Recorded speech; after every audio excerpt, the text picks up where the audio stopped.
A landmark ruling saw an Alberta judge dismiss a massive independence petition backed by the Alberta Prosperity Project, which gathered more than 300,000 signatures. The judge ruled that separation would violate historic treaties and cannot proceed without consulting First Nations. The decision triggered major political chaos, with separatist leaders launching an emergency appeal and Premier Danielle Smith calling the ruling anti-democratic. Joining us now is Nelson Wiseman, a professor emeritus of political science at the University of Toronto, to discuss what this all means for the referendum and its future. Thanks so much for joining us today, Professor Wiseman. You're welcome, Jazan. So, first question, Professor, what was your initial reaction to the ruling? Were you at all surprised? I wasn't completely surprised at all. I think the courts can be unpredictable on all kinds of questions. I think an appeal, which is apparently going ahead, the government itself says it's appealing the ruling. I don't know how an upper court will decide, but I don't really think it matters at all.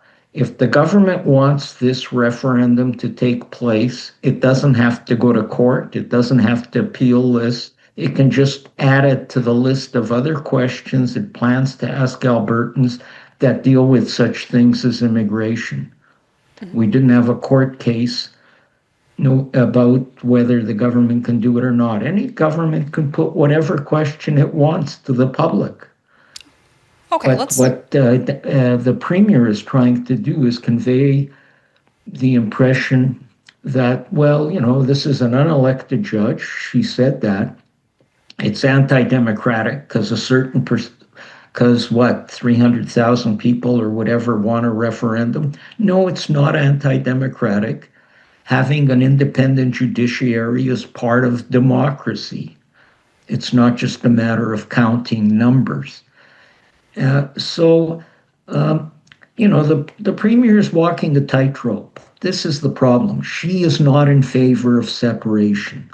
On the other hand, I think certainly a plurality, but perhaps a majority of the members of her party do support having a referendum on separatism. In fact, I suspect maybe most of them, just over 50%, support separation.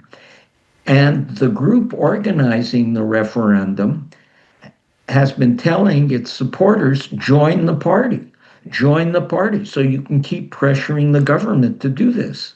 So that's the game that's going on right now. The courts, in my opinion, are totally a side story. Okay, let's talk about the Premier a bit more. You mentioned that she's walking a tightrope. What do you make of the Premier suggesting the possible use of the notwithstanding clause? How would that impact her, even politically? I haven't heard her use that, but right off so I haven't even thought about it, but off the top of my head, I don't think the notwithstanding clause plays any role here. It deals with immunizing, protecting, and overriding certain rights in the Charter of Rights. What rights are we worried about here? Nobody's talking about taking people's right to vote away from them. And there's just no issue here. Nobody's compromising the right of people to vote. As I say, if the Premier wants a referendum on this, she can have a referendum on it. And all Albertans who are citizens can vote in it. Could the recent energy agreement between Ottawa and Alberta perhaps weaken separatist sentiment? We saw, Prime Minister Mark Carney and Danielle Smith meet late last week. Yes, and which is another sign that Smith actually is very pro-Canada. But she feels her hands, to a large extent, are tied because her party isn't all the way there. And incidentally, just because Carney and Smith made this agreement doesn't follow that that's going to happen either, because there's still all kinds of things in the agreement that haven't been met by the timeline that they had laid out.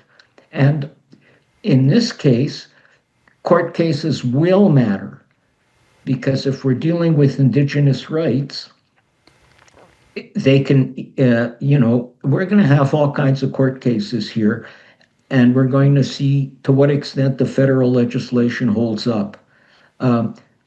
I think most Albertans and most Canadians support having more oil exported. It's going to take a bit of time, and I think there's a good market for it, and will continue to be a reasonable market for it, especially because of Canada's reputation, its stability, its consistency, and the demand in Asia. And finally, the last question.